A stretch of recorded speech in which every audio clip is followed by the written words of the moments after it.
नमस्कार, संसद टीवी में आपका स्वागत है। मैं हूं प्रतिबिंब शर्मा और आप देख रहे हैं संसद में आज। शीतकालीन सत्र के पहले सप्ताह का आज अंतिम दिन है। संसद के दोनों सदनों लोकसभा और राज्यसभा में क्या एजेंडा रहने वाला है वो आप तक पहुंचाने का प्रयास करेंगे। अपने सहयोगी संवाददाता कृति मिश्रा और पवन शर्मा के माध्यम से हमारे साथ स्टूडियो में मौजूद हैं वरिष्ठ पत्रकार कुमार राकेश। हम आपको बता दें कि गुरुवार को तंबाकू और इससे बने उत्पादों पर उत्पाद शुल्क बढ़ाने संबंधी केंद्रीय उत्पाद शुल्क संशोधन विधेयक 2025 को संसद की मंजूरी मिल गई। उच्च सदन में विधेयक पर करीब 3.5 घंटे की चर्चा और वित्त मंत्री निर्मला सीतारमण के जवाब के बाद बिना किसी संशोधन के इसे लोकसभा को लौटाने का प्रस्ताव मंजूर कर लिया और विधेयक को बुधवार को लोकसभा से मंजूरी मिल गई है। जी हाँ, सीधा रुख करेंगे अपने सहयोगी पवन शर्मा का। लोकसभा के भीतर क्या कुछ आज विशेष रहने वाला है जानने का प्रयास करेंगे। ठंड लगातार बढ़ती जा रही है। हम जब सोमवार को पहली बार बात कर रहे थे, सत्र की शुरुआत हुई थी तो इतनी ज़्यादा ठंड नहीं थी, बल्कि थोड़ी थोड़ी शीतल हवा चल रही थी। आज जो है सप्ताह का अंत होने वाला है, इस शीतकालीन सत्र का ठंड काफ़ी बढ़ गई है और देख रहे हैं कि संसद की कार्रवाई भी सुचारू रूप से चल रही है। पवन।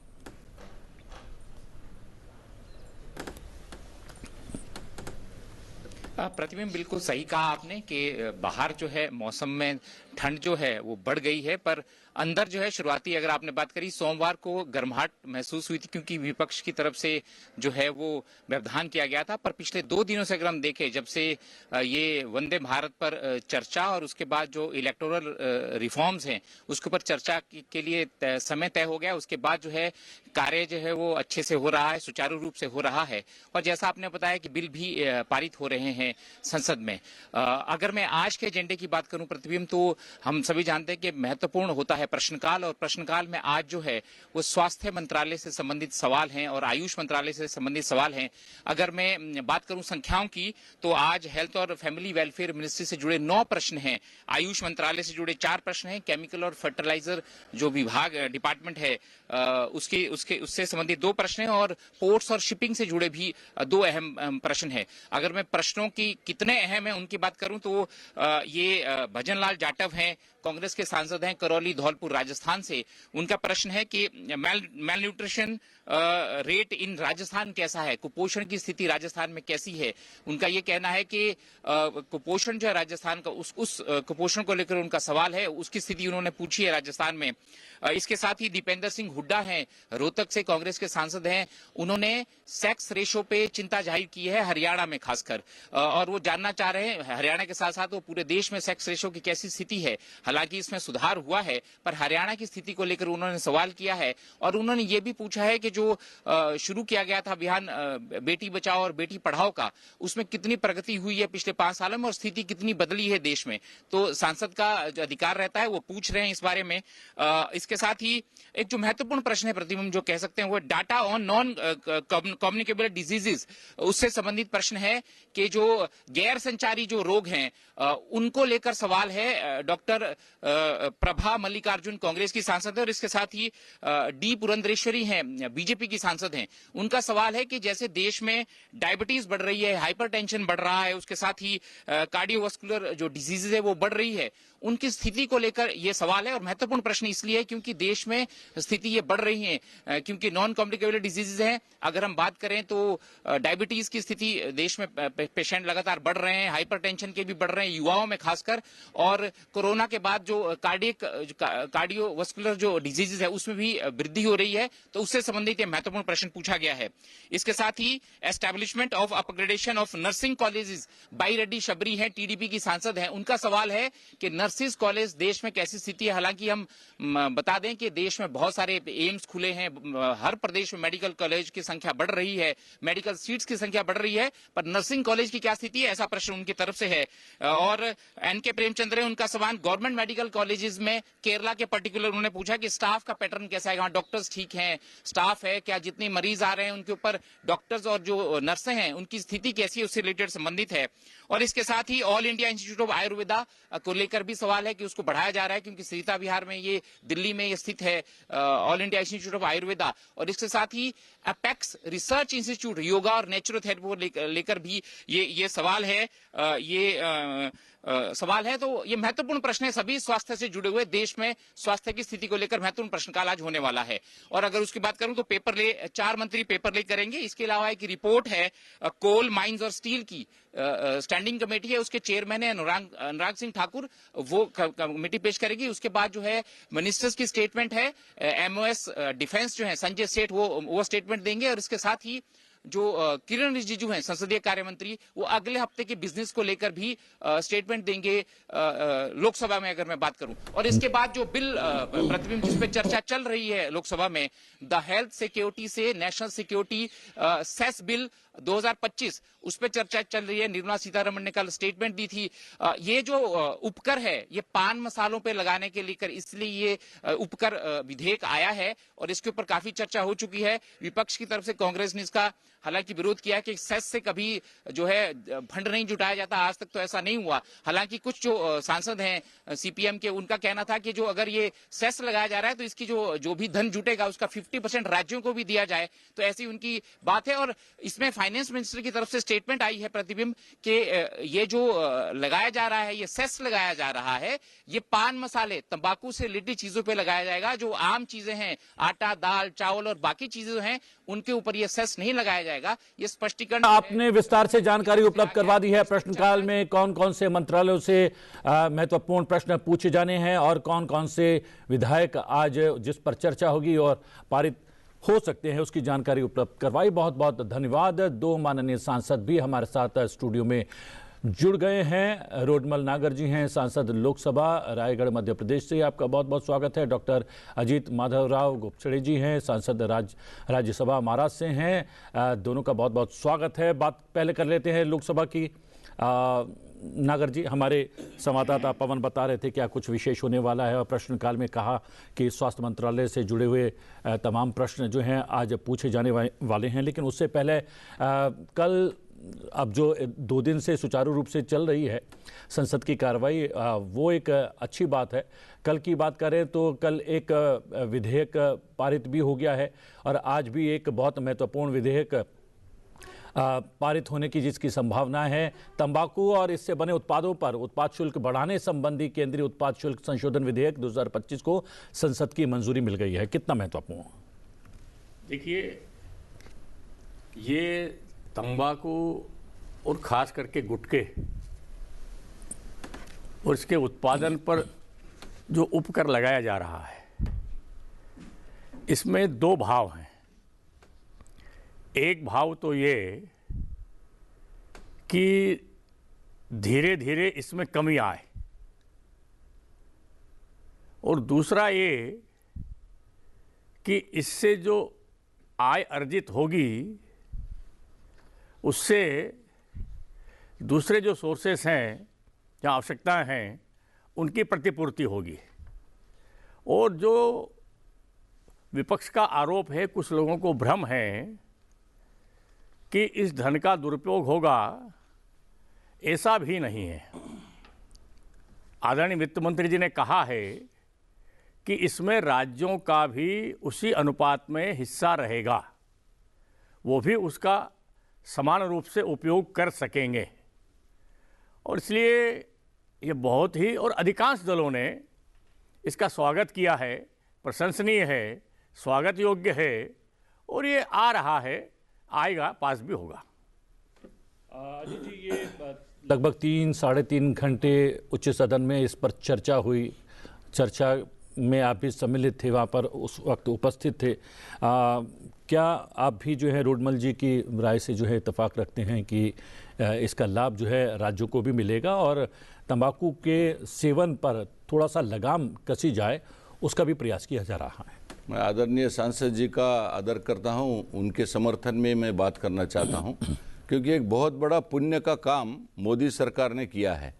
वित्त मंत्री जी ने जो बात की है, उससे पहले 10 मिनट पहले मैंने बात की थी, उसमें मैंने ये बताया था कि मैं जनप्रतिनिधि भी हूँ और एक डॉक्टर भी हूँ।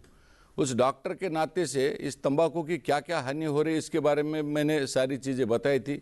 लंग कैंसर से लेके कोलन कैंसर, पैनक्रियाज का कैंसर, हार्ट अटैक आना, बहुत सारे जो चीज़ें हमारे पैनक्रियाज का कैंसर, ओरल कैंसर, ऐसी बहुत सारी चीज़ें जो है देश भर में बहुत दुष्परिणाम हमारे युवाओं में सारे छात्रों में ये बहुत बड़ा फैलाव इसका हो रहा है। लेकिन इस सरकार का दृष्टिकोण मानवतापूर्वक है। ये सरकार जो है ये कर संग्रही सरकार नहीं है, ये कर सेवा वाली सरकार है। इसका उदाहरण आपको मैं ये देना चाहता हूँ।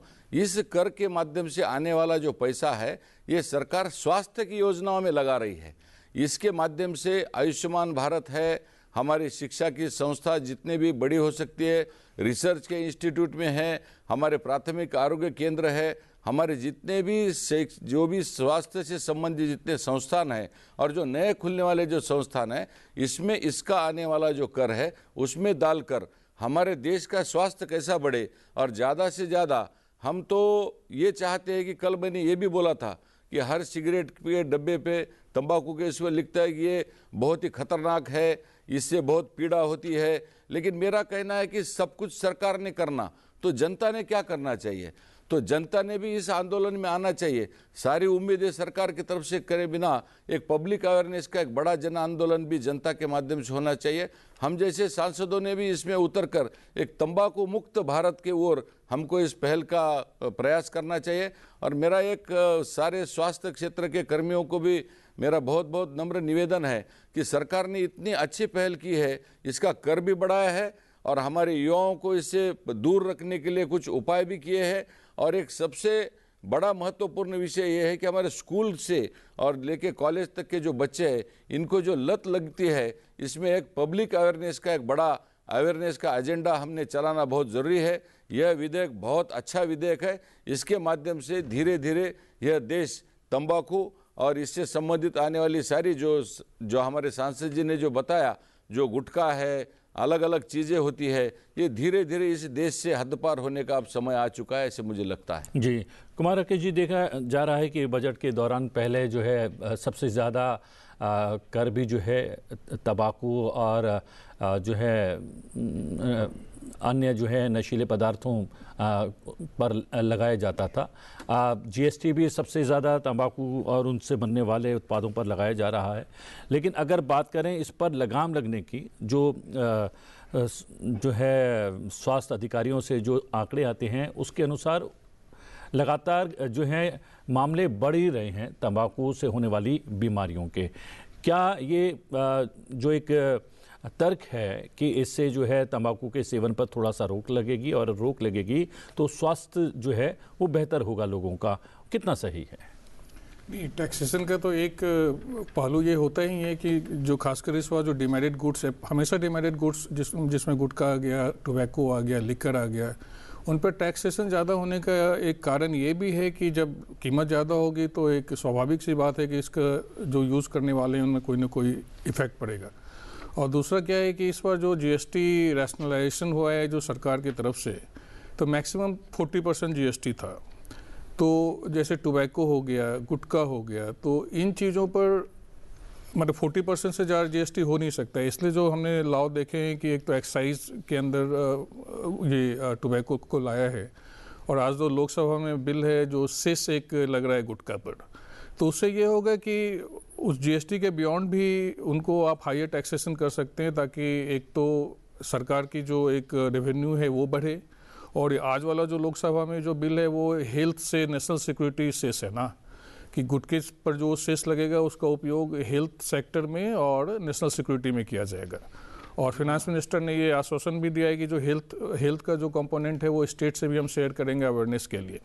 क्योंकि देखिए, एक तो समाज में क्या है कि सरकार या लोग कितना भी चाहें कि गुटखे का या लिकर का सेवन नहीं हो, लेकिन आप बैन तो कर नहीं सकते हैं, क्योंकि हमने कई बार देखा है कि उससे स्थिति मतलब स्मगलिंग या सुधरने के बजाय उसमें और कुछ इलीगल एक्टिविटी ज़्यादा हो सकती है। तो इसके दो ही पहलू हैं, एक तो समाज में आप अवेयरनेस फैलाइए और टैक्सेशन रीजनेबली इतना हाई रखिए कि एक डिटरेंट इफेक्ट भी हो। जी, आज के विधेयक के बारे में भी जिसकी चर्चा यहाँ पर कुमार राकेश जी ने की है उस पर भी बातचीत करेंगे दोनों माननीय सांसदों से और कुमार राकेश जी से भी। लेकिन एक बार दोनों सदनों में सूचीबद्ध विधायी कार्यों के बारे में जान लेते हैं। सबसे पहले बात कर लेते हैं लोकसभा की। आज लोकसभा में संसदीय कार्य मंत्री किरेन रिजिजू अगले सप्ताह होने वाले सरकारी कार्य के बारे में सदन को जानकारी देंगे।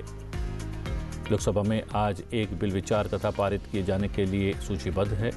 वित्त मंत्री निर्मला सीतारमण स्वास्थ्य सुरक्षा से राष्ट्रीय सुरक्षा उपकर विधेयक 2025 विचार और पारित किए जाने का प्रस्ताव करेंगी। ये विधेयक राष्ट्रीय सुरक्षा और लोक स्वास्थ्य पर होने वाले व्यय को पूरा करने के लिए संसाधनों में बढ़ोतरी करने के लक्ष्य से जुड़ा हुआ है।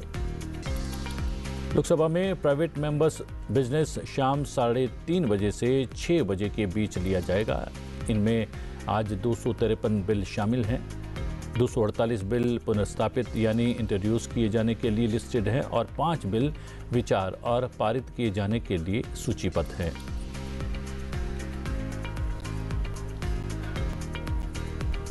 राज्यसभा की बात करें तो संसदीय कार्य मंत्रालय में राज्य मंत्री डॉक्टर एल मुरुगन आज अगले हफ्ते होने वाले कार्य के बारे में सदन को जानकारी देंगे। राज्यसभा में प्राइवेट मेंबर्स यानी गैर सरकारी सदस्यों के कार्य के लिए दोपहर 2 बजे से शाम 4:30 बजे के बीच का समय तय है। आज कुल 90 बिल सूचीबद्ध हैं, जिनमें 83 बिल पुनर्स्थापित किए जाने के लिए सूचीबद्ध हैं। वहीं 1 बिल वापस लिए जाने और 6 बिल विचार और पारित किए जाने के लिए सूचीबद्ध हैं।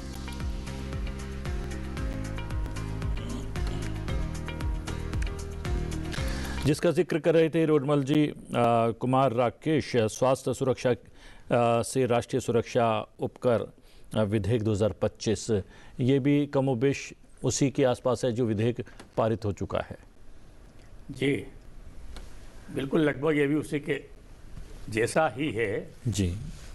और जो उसका नाम है, उस नाम में ही उसके गुण, उसके भाव भी छुपे हुए हैं। स्वास्थ्य सुरक्षा से राष्ट्र सुरक्षा। जी, अगर हम स्वस्थ होंगे, हम मजबूत होंगे, तो राष्ट्र भी स्वस्थ होगा, राष्ट्र भी मजबूत होगा।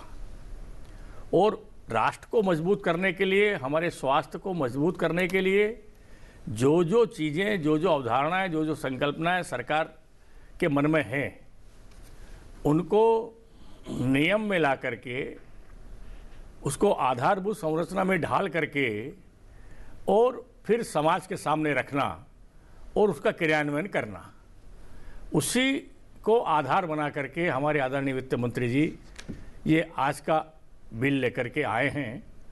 और इससे ठीक उसी प्रकार से समाज को लाभ मिलेगा, लोगों का फायदा होगा, लोगों का स्वास्थ्य ठीक होगा, और लोगों का स्वास्थ्य ठीक होगा तो देश का स्वास्थ्य ठीक होगा, और देश का स्वास्थ्य ठीक होगा तो निश्चित रूप से राष्ट्रीय परिप्रेक्ष्य में ये बिल है ही, व्यक्ति के परिप्रेक्ष्य में भी है, राष्ट्र के परिप्रेक्ष्य में भी है, समाज के परिप्रेक्ष्य में भी है। और इसलिए निश्चित ही ये बिल देश के लिए, समाज के लिए बहुत महत्वपूर्ण बिल है। अगर बात करें डॉक्टर अजीत, इस विधेयक को लेकर ये स्वास्थ्य सुरक्षा की बात भी इसमें निहित है। स्वास्थ्य सुरक्षा पर खर्च होगा जो इससे होगा, लेकिन स्वास्थ्य पर आपने जैसा कहा कि इन उत्पादों से स्वास्थ्य पर जो है नकारात्मक असर पड़ता है, लेकिन जो राजस्व के आधार पर जो है वो सरकारों का जो है स्वास्थ्य कहीं ना कहीं सुधरता भी है, राजस्व जो है मोटे तौर पर मिलता है। ये एक सरकार के लिए एक लाभ वाली स्थिति रहती है। देखो, ये जो मोदी जी की जो सरकार है, ये सरकार बहुत दूर की और बहुत लंबा सोचती है, दूरदर्शी सरकार है। क्योंकि एक तो हमारे 140 करोड़ आबादी वाली ये जो हमारा हिंदुस्तान है, इसमें हर नागरिक की आरोग्य की सुरक्षा ये सरकार का दायित्व है। तो इस और हमारा एक कदम आगे बढ़ता हुआ इस विधेयक के माध्यम से मुझे दिख रहा है। क्योंकि इसके जैसे आपने बताया कि राजस्व जो आता है, ये राजस्व पुण्य के कार्य में लगाया जाता है। जैसे नेशनल सिक्योरिटी भी एक वही कदम है, स्वास्थ्य की सुरक्षा ये भी एक कदम है। तो इसमें हमारे जो देश के जो गरीब, जो जनजाति वाले, दूर दराज के जो लोग हैं, उन तक स्वास्थ्य की सेवा अभी अभी 2014 के बाद में पहुंच रही है। आयुष्मान भारत के माध्यम से हम जो अंत्योदय के माध्यम से हर हमारे समाज के अंतिम घटक तक हम जो जाने का हम जो पहल कर रहे हैं, वो मोदी जी के माध्यम से इस स्वास्थ्य के योजनाओं के माध्यम से जा रहे हैं। लेकिन इसको जो आने वाला जो व्यय है, जो आर्थिक जो भार है, वो इसी प्रकार से हमने कहा है कि कर संग्रह के माध्यम से, कर के माध्यम से सेवा जनता की करना है। तो हमने यहाँ पर नए आयुष्मान मंदिर खोले हैं, हर गांव में अभी आयुष्मान मंदिर खुल गया है और गांव के आदमी को अभी तालुका लेवल तक स्वास्थ्य की सेवा लेने के आने की ज़रूरत नहीं है। तो जैसे तंबाकू जैसे अनेक उत्पादन है जो इस देश में बड़े प्रमाण में चल रहे हैं, लेकिन उसके माध्यम से अगर हम उसके ऊपर कर अगर बढ़ा दे तो धीरे धीरे इसका एक उपयोग बहुत बड़े प्रमाण में स्वास्थ्य की सुरक्षा में हो सकता है। आने वाले दिनों में हम रिसर्च के ऊपर भी पैसा खर्च करने वाले हैं, क्योंकि कोविड जैसी महामारी, आगे चल के बहुत सारे वायरसेस, आगे चल के बायोमेडिकल वेपन्स के बारे में भी हम सोच रहे हैं, क्योंकि आगे चलने वाला ये जो वार है ये वायरस का भी वार हो सकता है। तो ऐसे ICMR जैसे कई संस्थाएं ने अपने अपने सैटेलाइट सेंटर भी पूरे देश भर में खोले हैं। तो ऐसे संस्थाओं के कारोबार के लिए, उनके लिए आर्थिक स्थिति सुधारने की बहुत ज़रूरी होती है। इसलिए मैं मोदी सरकार का बहुत बहुत धन्यवाद देता हूं कि उन्होंने बहुत लंबी सोच के इसके ऊपर जो राजस्व लगाया है, और आपने जो सवाल जो पूछा है वो सही सवाल पूछा है कि इसी दिशा में हमारी जो नीति है वो स्पष्ट निर्धारित होती है। इसके माध्यम से हमारे देश का स्वास्थ्य सुधारने के ऊपर एक बहुत बड़ा कदम हमने रखा है। जी, स्वास्थ्य से जुड़े हुए बहुत सारे प्रश्न आज प्रश्नकाल में पूछे जाने वाले हैं लोकसभा के भीतर, लेकिन राज्यसभा के भीतर क्या कुछ विशेष रहने वाला है? और अधिक जानकारी के लिए सीधा रुख करते हैं कृति मिश्रा अपनी सहयोगी की। और कृति, क्या कुछ विशेष?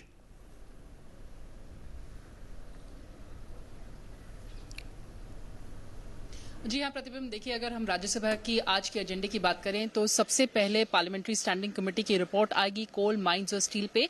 जो एक्शन टेकन रिपोर्ट है, ऑब्जर्वेशंस और रिकमेंडेशंस कमेटी का, डिमांड्स फॉर ग्रांट्स, फिर वो चाहे कोल मंत्रालय के लिए हो, स्टील मंत्रालय के लिए हो या फिर माइंस मंत्रालय के लिए हो। इसके बाद commerce and industry minister Piyush Goyal एक मोशन लाएंगे। रबर बोर्ड में एक मेंबर का इलेक्शन होगा। उसके बाद अगर हम क्वेश्चन आवर की बात करें तो बेहद महत्वपूर्ण मंत्रालयों से जुड़े आज सवाल पूछे जाएंगे, फिर चाहे वो फार्मर्स वेलफेयर हो, एग्रीकल्चर हो, इसके अलावा information technology, food industries, heavy industries, steel, textiles, साथ ही साथ रेलवेज और रूरल डेवलपमेंट मंत्रालयों से जुड़े सवाल भी पूछे जाएंगे।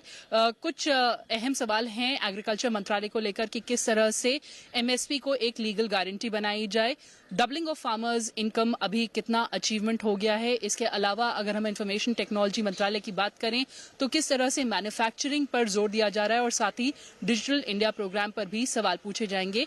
जैसा कि हम जानते हैं आज फ्राइडे है जो प्राइवेट मेंबर्स बिजनेस के लिए एलोकेटेड होता है, तो कई महत्वपूर्ण प्राइवेट मेंबर बिल्स हैं जो आज इंट्रोडक्शन के लिए लिस्टेड हैं।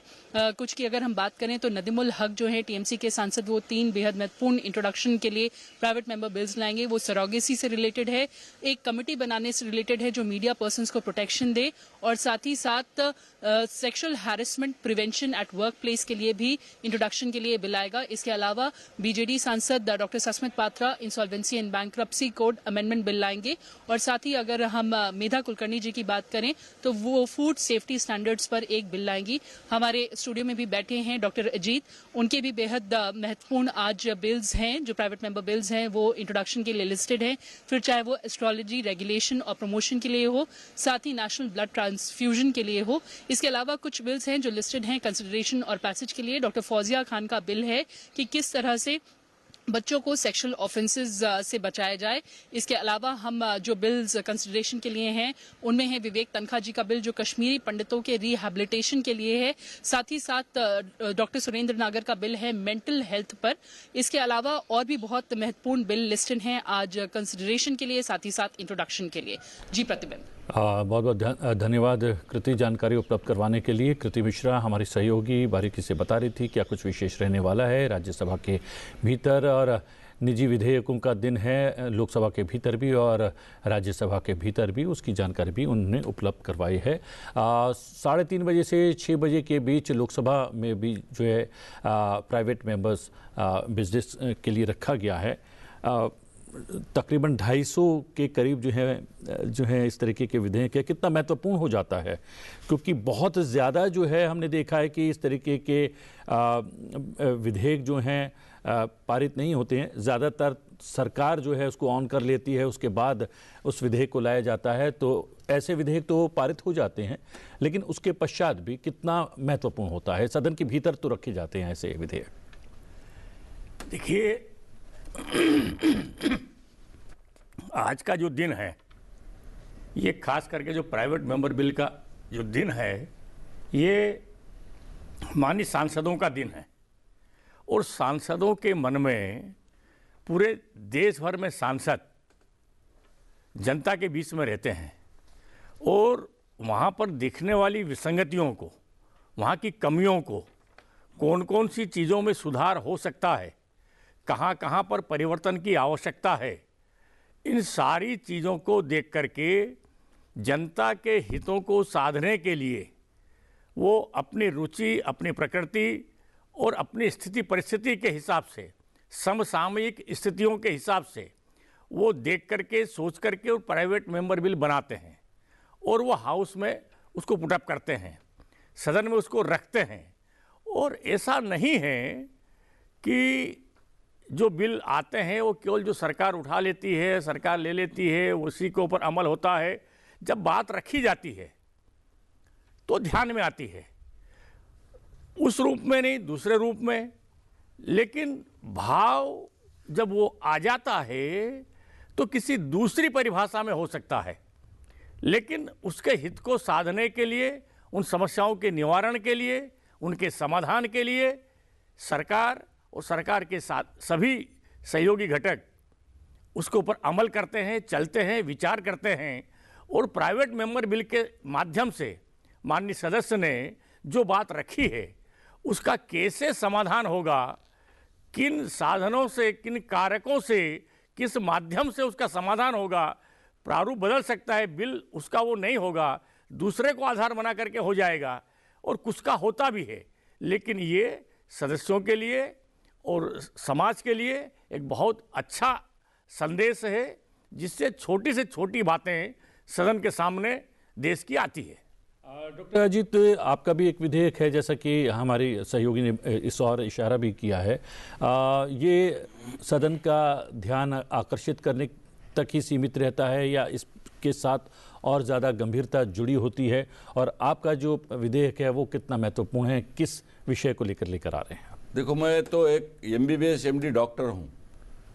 मैं हर बार जो बिल लाता हूँ तो एक तो बिल मेरा मेडिकल से संबंधित होता है, स्वास्थ्य से संबंधित होता है। मैंने आज 3 बिल लाए हैं जी। मैं कृतिका और आपका भी धन्यवाद व्यक्त करना चाहता हूँ कि आपने हमारे सारे जो श्रोतागण हैं उनको बताया कि मेरे बिल आ रहे हैं। एक बिल जो है नेशनल ब्लड पॉलिसी के लिए बिल है, क्योंकि हमारा जो खून, जो देश में जो ट्रांसफ्यूजन की प्रक्रिया होती है, जो प्योर ब्लड पूरे जनता को मिलना चाहिए।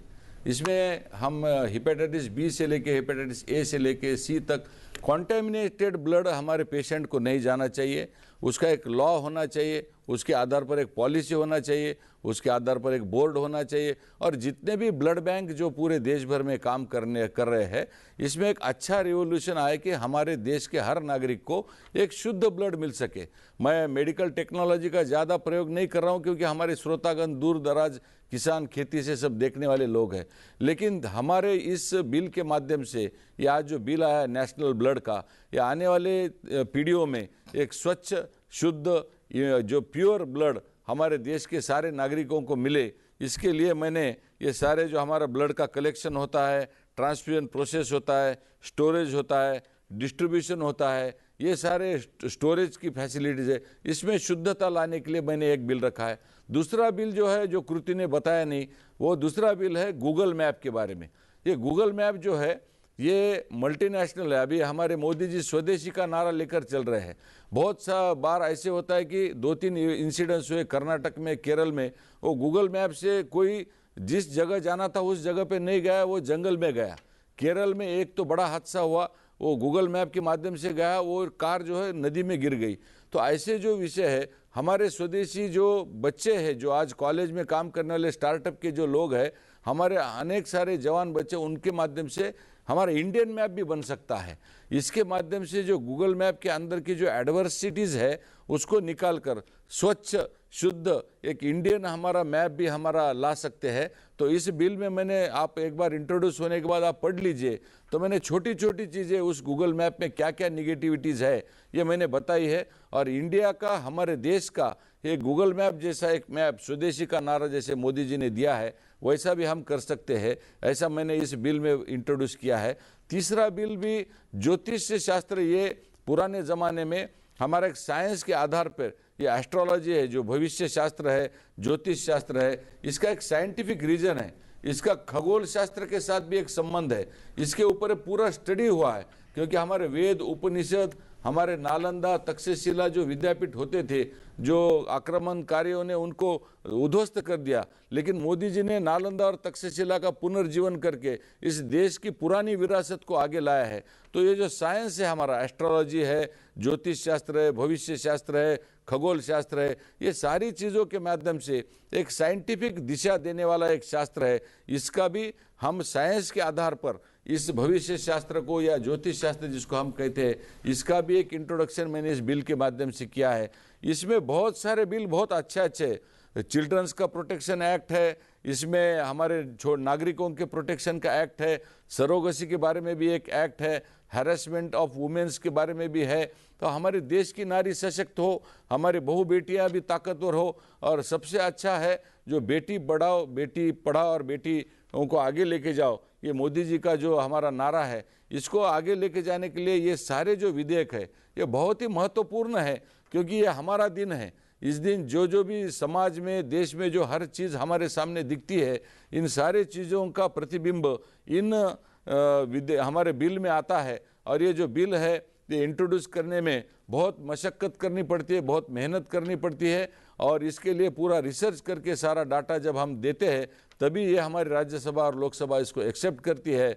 मैं आज इस दिन सारे हमारे राज्यसभा के प्रमुखों का और लोकसभा के प्रमुखों का मैं मन से आभार व्यक्त करता हूं कि उन्होंने हमारे जैसे सारे सांसदों को ये बिल इंट्रोड्यूस करने के लिए हमें मौका दिया। मैं मन से उनका आभार व्यक्त करता हूं। कुमार राकेश जी, सदन का कितना ध्यान आकर्षित होता है इन निजी विधेयकों पर, वो हम देखेंगे आज। लेकिन आज हमारे कार्यक्रम के माध्यम से आप जो है हमारे दर्शकों का जो है ध्यान आकर्षित करने में सफल रहे होंगे। उनके संज्ञान में ये जो है महत्व के निजी विधेयक जो हैं आ गए होंगे। ध्यान आकर्षण कराना और उस पर चर्चा हो, कम से कम डोमेन में आए तो महत्व के विषय निजी विधेयक के माध्यम से ही आए, ये कितना महत्वपूर्ण हो जाता है कुमार? देखिए, महत्वपूर्ण तो है, और जब भी कोई प्राइवेट मेंबर बिल इंट्रोड्यूस होता है, चर्चा होती है, तो एक ध्यान आकर्षण तो होता है। लेकिन यहाँ पर इसका एक दूसरा पहलू क्या है कि एक जो सीरियस लेजिस्लेटिव एजेंडा है पार्लियामेंट का, उसमें अनफॉर्चुनेटली जो प्राइवेट मेंबर्स बिल्स हैं जो कई बार बहुत ही वेल इंटेंशनड होते हैं, जो क्योंकि हमारे जो एमपीज हैं अलग अलग बैकग्राउंड से आते हैं, जैसे सर डॉक्टर हैं, कोई किसान है, कोई साइंटिस्ट है, तो उसके पीछे जो भी एक प्राइवेट मेंबर बिल के प्रति जो उनका एक एक्सपर्टीज़ होता है वो उसमें रिफ्लेक्ट होता है। लेकिन जो हमारे यहाँ जो एक सीरियस लेजिस्लेटिव एजेंडा है उसमें गवर्नमेंट का पूरा डोमिनेशन होता है, तो जो प्राइवेट मेंबर्स बिल है वो चर्चा से या इंट्रोडक्शन के आगे जा नहीं सकता है। आप हमारे यहाँ देखो, एक लोकसभा के टेन्योर में 300-400 प्राइवेट मेंबर्स बिल इंट्रोड्यूस होते हैं, उसमें मुश्किल से 10-12 चर्चा होता है और उसके बाद कुछ नहीं होता है। मोस्ट ऑफ द टाइम जो हमारे मेंबर्स होते हैं विड्रॉ कर लेते हैं। इनफैक्ट अगर आप थोड़ा सा हिस्ट्री देखिए प्राइवेट मेंबर्स बिल का, तो आज़ादी के बाद के 20 साल तक थोड़ा सा ज़्यादा सीरियसनेस थी, 13-14 बिल पास हुए भी थे, लेकिन शायद पिछले 5 या 6 दशक में एक भी प्राइवेट मेंबर बिल पार्लियामेंट से पास नहीं हुआ है। लास्ट टाइम एक राज्यसभा में तिरुचि शिवाजी का एक ट्रांसजेंडर राइट के बारे में एक बिल था जो राज्यसभा में पास हुआ, क्योंकि उसमें राज्यसभा में अपोजिशन की मेजॉरिटी थी, तो गवर्नमेंट नहीं चाहती थी, लेकिन पास हुआ।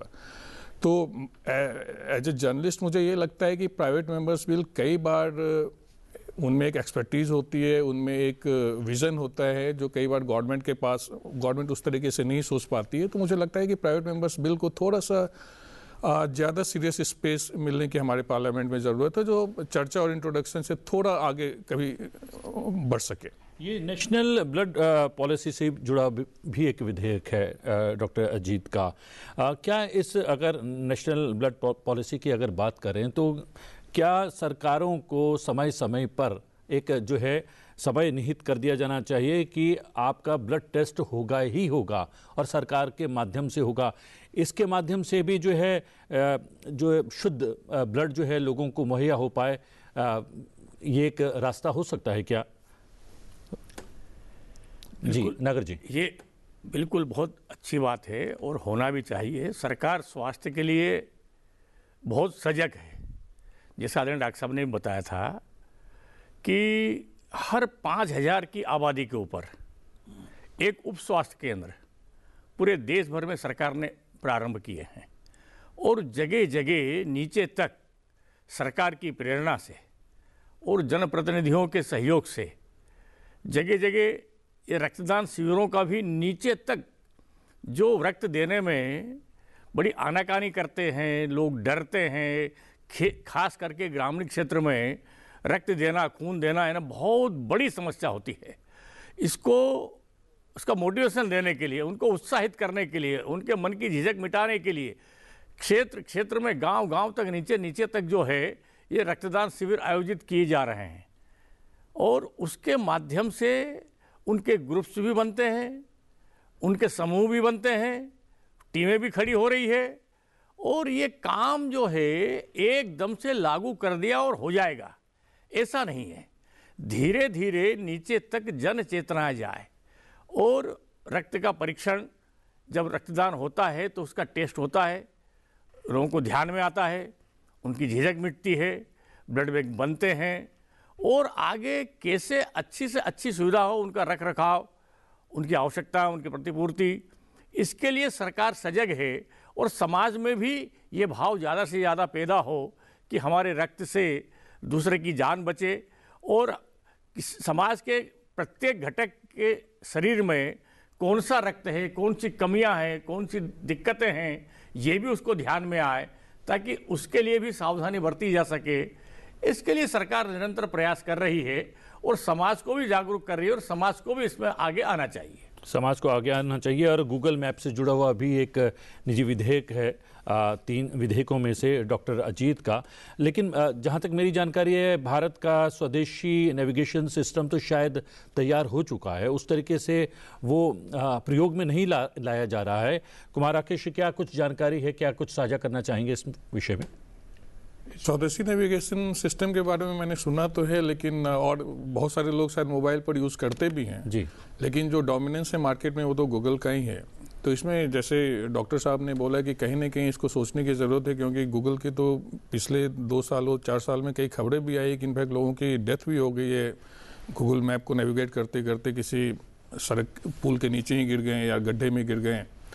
तो इस बारे में एक चर्चा की ज़रूरत है और अगर जो हमारा जो स्वदेशी अगर जो नेविगेशन सिस्टम है, बहुत सारे लोगों को मैंने मोबाइल में देखा भी है, तो उम्मीद करते हैं कि आने वाले दिनों में ये और अच्छा होगा, क्योंकि मुझे लगता है कि जो स्वदेशी नेविगेशन सिस्टम का जो फीडबैक लूप है वो गूगल से शायद हमारे कंट्री के अंदर बेटर ही होगा।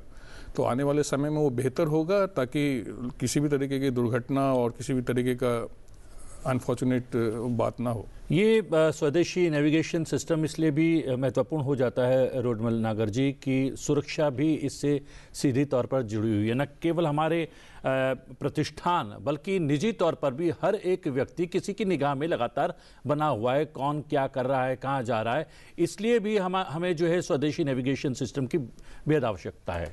बिल्कुल, स्वदेशी की बहुत आवश्यकता है और स्वदेशी जुड़ा ही स्व से है, अपने से है जी, और इसलिए अपनेपन का भाव जहाँ होगा वहाँ बहुत बारीकी से उसका विचार किया जाएगा।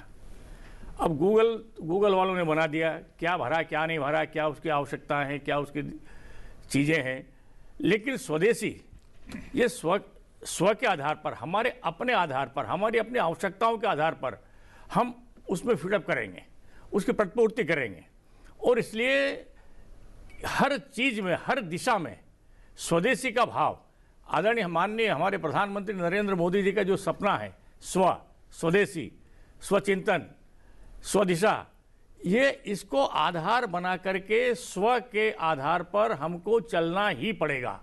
अगर स्व के आधार पर हम चलेंगे तो हमारा अपना भला चाहेंगे, हमारे अपने हित चाहेंगे, लेकिन इन जनरल सामान्य रूप से हमने सोचा तो मुझे क्या करना, ठीक है, हो जाएगा। इसलिए स्वदेशी तंत्र का विकसित करना आज देश में सबसे बड़ी आवश्यकता है और इस दिशा में सरकार काम कर भी रही है। प्रतिबिंब जी, यहाँ पर एक बात मैं ये भी बोलना चाहूँगा कि अगर स्वदेशी मॉडल हमारा रहेगा तो अकाउंटेबिलिटी फिक्स करना आसान होता है। अब जैसे गूगल के केस में कोई एक्सीडेंट हो गया, किसी की डेथ हो गई, उनके जो सीनियर लोग होते हैं देश के, इंडिया के बाहर ही रहते हैं, तो फिर अकाउंटेबिलिटी फिक्स करना, लायबिलिटी फिक्स करना बड़ा मुश्किल होता है। अगर हमारे देश की कंपनी होगी तो वहाँ पर शायद अकाउंटेबिलिटी और लायबिलिटी फिक्स करना भी आसान रहेगा। डॉक्टर अजीत, चूंकि एक संकल्प लिया है प्रधानमंत्री ने वर्ष 2047 तक देश को विकसित बनाने का, विकसित राष्ट्र का आधार है आत्मनिर्भर आत्मनिर्भरता, और आत्मनिर्भरता का आधार है स्वदेशी। देखो, मैं दोनों भी हमारे माननीय सदस्यों का और हमारे पत्रकार बंधु का बहुत आभार व्यक्त करता हूं कि उन्होंने मेरे सारे बिलों का समर्थन भी किया है। और इसमें मैं सिर्फ जोड़ना चाहता हूं कि ये सिर्फ स्वदेशी नहीं है, ये राष्ट्र की सुरक्षा से भी संबंधित है।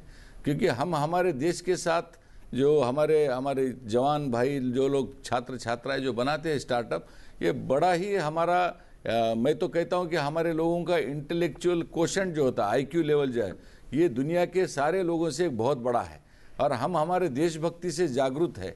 तो ये जो भाई साहब ने जो कहा है कि अकाउंटेबिलिटी एक है, राष्ट्रीय सुरक्षा से संबंधित है और हमारा स्वदेशी का नारा है, तो ये सारी चीज़ें मिलकर हम आत्मनिर्भर भारत की ओर जा सकते हैं, नंबर एक। तो दूसरी बात, ऐसे गूगल मैप जैसे नेविगेशन सिस्टम वाले अनेकों सिस्टम इस देश में काम कर रहे हैं।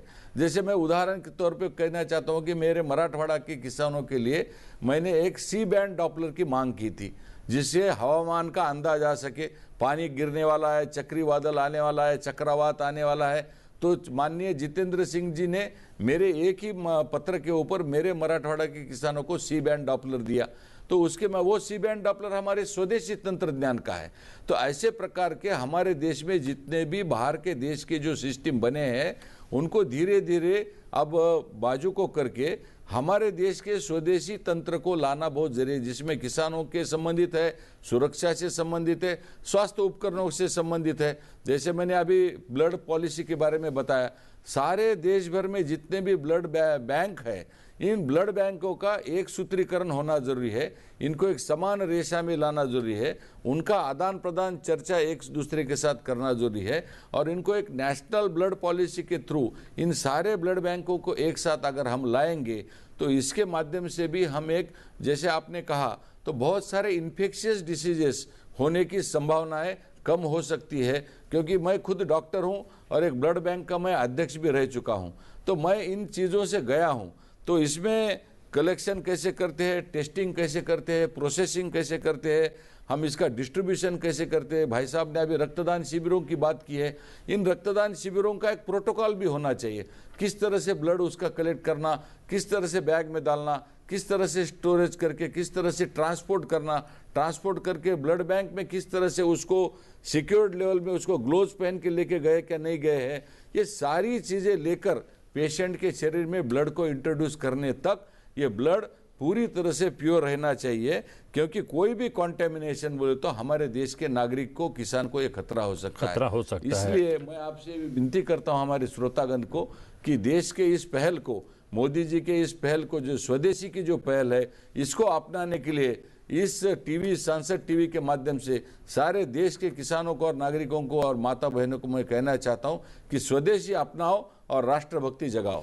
जी, और जैसा कि कुमार राकेश ने कहा कि जब इस तरीके के निजी विधेयक आते हैं तो उसके पीछे विशेषज्ञता होती है सांसदों की। आप जिस क्षेत्र से हैं, आपने उस विशेषज्ञता का निचोड़ जो है अपने इस निजी विधेयक में जो है डाला है, और वो आपकी बातचीत से यहाँ पर जो है स्थापित भी हो रहा है। आपने समय निकाला, डॉक्टर अजीत गुप्तड़े जी और रोडमल नागर जी, और संसद की कार्रवाई में सम्मिलित होने के लिए आप दोनों को जाना होगा। आप दोनों का बहुत बहुत धन्यवाद। और कुमार राकेश संसद की कार्रवाई को कवर करने के लिए जाएंगे। कुमार राकेश, आपका भी बहुत बहुत धन्यवाद। Thank you. और लोकसभा की शुरुआत प्रश्नकाल से होगी। आइए जानते हैं आज लोकसभा में प्रश्नकाल के दौरान किन मंत्रालयों से संबंधित कौन से तारांकित प्रश्न पूछे जाएंगे। करौली धौलपुर राजस्थान से भारतीय राष्ट्रीय कांग्रेस के सांसद भजन लाल जाटव स्वास्थ्य और परिवार कल्याण मंत्री से राजस्थान में कुपोषण दर से जुड़ा हुआ प्रश्न करेंगे। राजस्थान के करौली और धौलपुर जिलों में कुपोषण की दर कम करने के लिए सरकार द्वारा कौन कौन सी योजनाएं कार्यान्वित की जा रही हैं और राष्ट्रीय दर की तुलना में उक्त जिलों में कुपोषण की दर का तुलनात्मक ब्यौरा क्या है। छिंदवाड़ा मध्य प्रदेश से भारतीय जनता पार्टी के सांसद बंटी विवेक साहू रसायन और उर्वरक मंत्री से प्रश्न करेंगे। उर्वरकों और अन्य कृषि इनपुटों पर लागू वस्तु एवं सेवा कर ढांचे के अंतर्गत किए गए परिवर्तनों का ब्यौरा क्या है और इन परिवर्तनों के पीछे उद्देश्य क्या है। रोहतक हरियाणा से भारतीय राष्ट्रीय कांग्रेस के सांसद दीपेंद्र सिंह हुड्डा लिंग अनुपात में गिरावट से जुड़ा हुआ प्रश्न करेंगे और जानना चाहेंगे कि क्या सरकार ने हरियाणा के 11 जिलों में हाल ही में लिंगानुपात में आई गिरावट की स्थिति से निपटने के लिए कोई समयबद्ध रूपरेखा तैयार की है। यदि की है तो ब्यौरा किया है। दावणगेरे कर्नाटक से भारतीय राष्ट्रीय कांग्रेस की सांसद डॉक्टर प्रभा मल्लिकार्जुन स्वास्थ्य और परिवार कल्याण मंत्री से पूछेंगी कि विगत 3 वर्षों और वर्तमान वर्ष के दौरान देश में मधुमेह, उच्च रक्तचाप, हृदय संबंधी रोगों और कैंसर जैसे प्रमुख गैर संचारी रोगों की व्यापकता के संबंध में राज्य संघ राज्य क्षेत्रवार आंकड़े क्या है। दक्षिण कन्नड़ कर्नाटक से भारतीय जनता पार्टी के सांसद कैप्टन ब्रजेश चौटा पतनपोत परिवहन और जलमार्ग मंत्री से प्रश्न करेंगे कि क्या राष्ट्रीय हरित हाइड्रोजन मिशन के अंतर्गत ग्रीन हाइड्रोजन हब के रूप में विकसित करने के लिए किन्हीं प्रमुख बंदरगाहों की पहचान की गई है। यदि ऐसा है तो ऐसे बंदरगाहों में से कौन कौन से हैं और उनके चयन के लिए क्या मानदंड अपनाए गए हैं। अमृतसर पंजाब से भारतीय राष्ट्रीय कांग्रेस के सांसद गुरजीत सिंह औजला आयुष मंत्री से जानना चाहेंगे कि क्या सरकार की अमृतसर के सीमावर्ती क्षेत्रों में एक आधुनिक पंजाबी आयुर्वेदिक और पंचकर्म केंद्र अस्पताल स्थापित करने की कोई योजना है जिसका उद्देश्य समग्र स्वास्थ्य, चिकित्सा, पर्यटन और निवारक स्वास्थ्य देखभाल को बढ़ावा देने के लिए देश के पारंपरिक चिकित्सा पद्धतियों को आधुनिक अवसंरचना के साथ एकीकृत करना है और यदि है तो तत्संबंधी ब्यौरा क्या है। मालदा उत्तर पश्चिम बंगाल से भारतीय जनता पार्टी के सांसद खगेन मुर्मू आयुष मंत्री से जानना चाहेंगे कि आंध्र प्रदेश में योग और नेचुरोपैथी के एक एपेक्स रिसर्च इंस्टीट्यूट बनाने के प्रपोजल का ब्यौरा किया है जिसमें इसकी अनुमानित लागत, इंस्टीट्यूशनल स्ट्रक्चर और गवर्निंग फ्रेमवर्क शामिल है और पहले फेज में प्रपोज्ड अंडर ग्रेजुएट और पोस्ट ग्रेजुएट सीटों की संख्या क्या है। दक्षिण दिल्ली राष्ट्रीय राजधानी क्षेत्र दिल्ली से भारतीय जनता पार्टी के सांसद रामवीर सिंह बिधुड़ी आयुष मंत्री से जानना चाहेंगे कि क्या सरकार की दिल्ली में सरिता विहार स्थित all India Institute of Ayurveda का विषय की कोई योजना है और अगर है तो इसका ब्यौरा क्या है और इस पर कितना खर्च होने की संभावना है। वर्तमान में all India Institute of Ayurveda में हर दिन कितने मरीज आते हैं और इस इंस्टीट्यूट में कुल कितने बेड हैं। नांदयाल आंध्र प्रदेश से टीडीपी सांसद डॉक्टर बायरेड्डी शबरी स्वास्थ्य एवं परिवार कल्याण मंत्री से प्रश्न करेंगे कि देश में राज्य संघ राज्य क्षेत्रवार कुल कितने नर्सिंग स्कूल और कॉलेज चल रहे हैं, उनमें से वर्तमान में कितनी सीट हैं। मौजूदा मेडिकल कॉलेजेस के साथ कोर लोकेशन में 157 नए नर्सिंग कॉलेज खोलने की स्कीम की डिटेल्स क्या हैं और राज्य संघ राज्य क्षेत्रवार अब तक मंजूर किए गए कॉलेजों की संख्या, नाम और लोकेशन क्या है और मंजूरी के लिए क्या मानदंड अपनाए गए हैं। कोल्लम केरल से रिवोल्यूशनरी सोशलिस्ट पार्टी के सांसद एन.के. प्रेमचंद्रन स्वास्थ्य एवं परिवार कल्याण मंत्री से जानना चाहेंगे कि क्या सरकार का केरल के सरकारी मेडिकल कॉलेजों और मेडिकल कॉलेज अस्पतालों में डॉक्टरों, नर्सों और अन्य कर्मचारियों का एक समान स्टाफ पैटर्न सुनिश्चित करने का विचार है। यदि है तो तत्संबंधी ब्यौरा क्या है। ठाणे महाराष्ट्र से शिवसेना के सांसद नरेश गणपत महस्के स्वास्थ्य एवं परिवार कल्याण मंत्री से जानना चाहेंगे कि देश भर में चल रहे वर्तमान चरण के दौरान सार्वजनिक निजी भागीदारी पद्धति के अंतर्गत राज्य संघ राज्य क्षेत्रवार विशेषकर महाराष्ट्र और मध्य प्रदेश में कुल कितने जिला अस्पतालों का चयन चिकित्सा महाविद्यालयों के रूप में उन्नत करने के लिए किया गया है।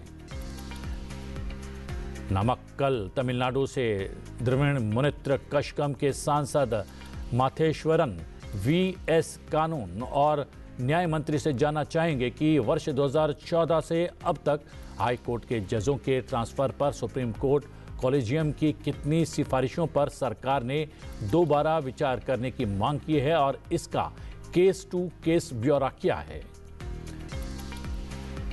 पेड्डापल्ले तेलंगाना से भारतीय राष्ट्रीय कांग्रेस के सांसद वामसी कृष्णा गद्दाम पतनपोत परिवहन और जलमार्ग मंत्री से जानना चाहेंगे कि तेलंगाना राज्य में स्थित अद्रियाला कोयला खदान से गोदावरी नदी में नौवहन का उपयोग करके राष्ट्रीय ताप विद्युत निगम रामागुंडम के लिए कोयला परिवहन हेतु जलमार्ग संपर्क विकसित करने क्या व्यवहार्यता अध्ययन किया गया है।